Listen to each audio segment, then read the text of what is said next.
अगर हमें तेज स्प्रिंट करना है तो उसके लिए एक स्टेबल कोर होना काफी ज्यादा इंपॉर्टेंट है, क्योंकि वो हमें मदद करता है इफेक्टिवली ग्राउंड में फोर्स प्रोड्यूस करने के लिए। लेकिन अगर कोर वर्कआउट कर करके आपके एब्स निकल आए लेकिन फिर भी आपकी स्पीड नहीं बढ़ रही है, तो हो सकता है कि आप कोर को गलत तरीके से ट्रेन कर रहे हो। बिना टाइम वेस्ट करे आज के इस वीडियो में हम समझेंगे कि हमें कोर को सही तरीके से कैसे ट्रेन करना है, जिससे हमारी स्प्रिंटिंग की परफॉर्मेंस पे एक पॉजिटिव इम्पैक्ट आएगा।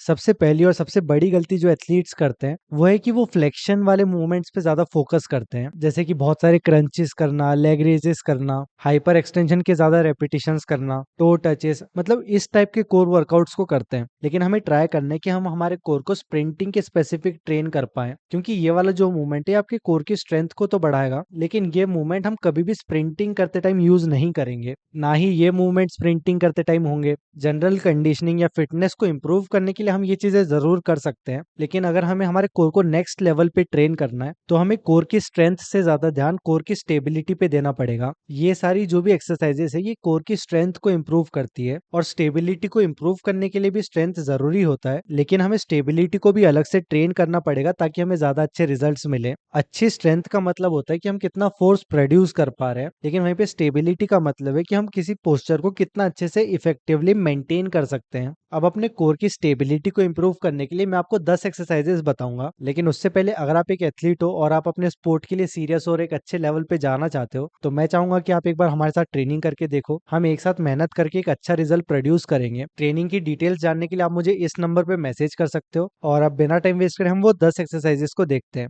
सबसे पहली एक्सरसाइज में हम लंजेस की पोजीशन पे आ जाएंगे। हम हमारे नीचे वाले नी को थोड़ा ऊपर उठा लेंगे, अपने हाथों को सामने सीधा करेंगे और एक बैंड को पकड़ के होल्ड करना है। हमें ट्राई करना है कि ये बैंड थोड़ी सी स्ट्रेच्ड पोजीशन पे हो, और कुछ नहीं करना, बस इसी पोजीशन को होल्ड करके रखना है। यहाँ पे हमें ट्राई करना है कि जो बैंड हमारे हाथ को खींच रहा है अपनी तरफ, हम उसे खींचने ना दें। हमें हमारे कोर को एक स्टेबल पोजीशन पे रखना है। जो ज्यादातर एथलीट्स कोर ट्रेनिंग करते हैं वहां पे वो अपने कोर को मूव करते हैं, लेकिन वहीं पे ज्यादातर जो स्टेबिलिटी वाली एक्सरसाइजेस है वहां पे हमें ट्राई करना होता है कि हम हमारे कोर को मूव ना होने दें।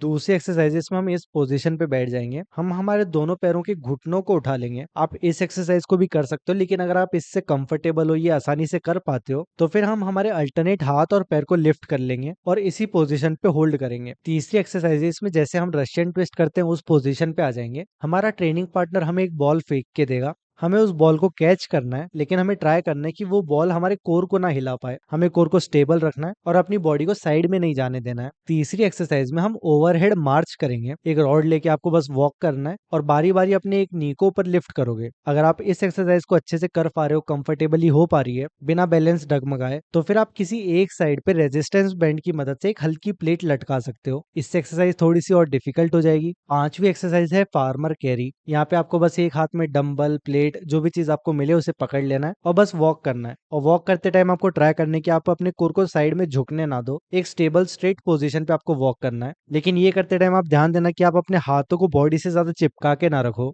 नेक्स्ट एक्सरसाइज है हैंगिंग लेग रेजेस। हम किसी बार पे लटक जाएंगे और अपने दोनों पैरों को ऊपर लिफ्ट करना है। ये एक्सरसाइज करते टाइम हमें ट्राई करना है कि हम हमारी बॉडी को आगे पीछे ज्यादा स्विंग ना करें। कोर को स्टेबल रखते हुए हमें हमारे पैरों को उठाना है। अगली एक्सरसाइज है हाइपर एक्सटेंशन कैच। इसमें हम हाइपर एक्सटेंशन की पोजीशन पे आ जाएंगे और हमारा ट्रेनिंग पार्टनर सामने से हमें एक बॉल फेंक के देगा, और हमें ट्राई करना है कि हम हमारे कोर को नीचे ना जाने दें। हमें कोर को स्टेबल रखना है, उसे ज्यादा मूव नहीं होने देना है और वापस से उसे बॉल फेंक के देना है। अगली एक्सरसाइज में हम इस पोजीशन पे खड़े हो जाएंगे दीवार के सामने और बॉल को कंटिन्यूअसली दीवार पे मारते रहेंगे। और ये एक्सरसाइज करते टाइम हमें ट्राई करने की जो पैर हमने लिफ्ट करके रखा है वो वहीं पे हो, और जब हम बॉल को कैच कर रहे हैं तब हमारी बॉडी ज्यादा पीछे ना जाए। इसके बाद में नाइन्थ सबसे अच्छी एक्सरसाइज है प्लैंक। और प्लैंक के बहुत सारे वेरिएशन आते हैं। हम नॉर्मल प्लैंक कर सकते हैं, साइड प्लैंक कर सकते हैं, अल्टरनेट आर्म प्लैंक कर सकते हैं। तो जितने भी प्लैंक के वेरिएशन है वो सब आप कर सकते हो, क्योंकि वहां पे हम हमारे कोर को मूव नहीं होने दे रहे हैं, उसको एक स्टेबल पोजीशन पे रख रहे हैं। और लास्ट एक्सरसाइज है रिवर्स हाइपर एक्सटेंशन,